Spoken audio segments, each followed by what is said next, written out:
This is part two of the screencast covering electrical power generation. This is intended for the use of my various physics classes. Let me briefly describe to you, first of all, what is called geothermal energy. Geothermal energy uses the already naturally occurring heat within the Earth's interior as an energy resource. You use that heat to convert water into a high pressure steam, rotate a turbine, rotate a generator, thereby producing an alternating current. The problem with this, however, is that the heat in the Earth's interior is usually at a pretty great depth, usually in the neighborhood of 3 to 6 miles or so. So then, therefore, from an engineering standpoint, reaching this heat is difficult to do. There are a few places, however, around the world where the process is easier to do, like in, for example, the country of Iceland. Iceland sits atop of what is called the Mid-Atlantic Ridge, which is a divergent plate boundary.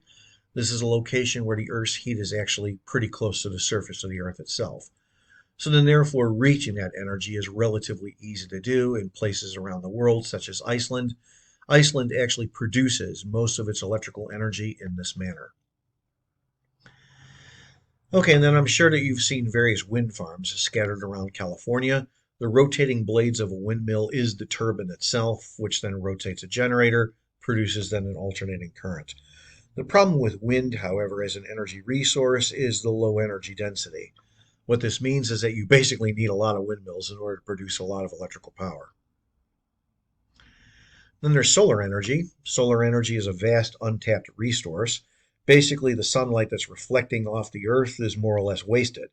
So then therefore, how can we capture as much of that energy as possible? There's a few different ways to do it.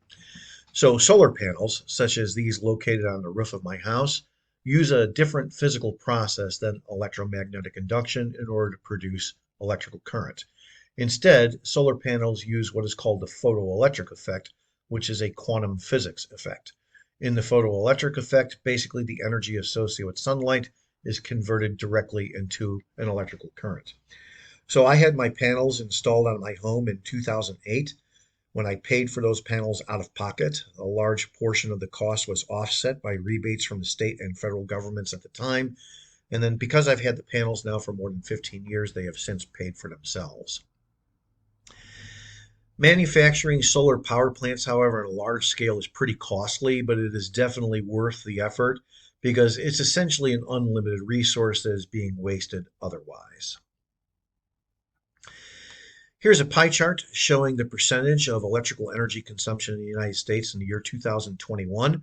Most of the pie chart is taken up by fossil fuels, petroleum, coal-fired power plants, natural gas-fired power plants, and so on. But the slice of the pie here associated with renewable energy sources like wind and solar and so forth is slowly growing over time. Within the next 10 to 15 years, the United States' intention is to basically make at least 1/3 of this pie chart made up by renewables. Okay, this concludes part two of this screencast covering electrical power generation.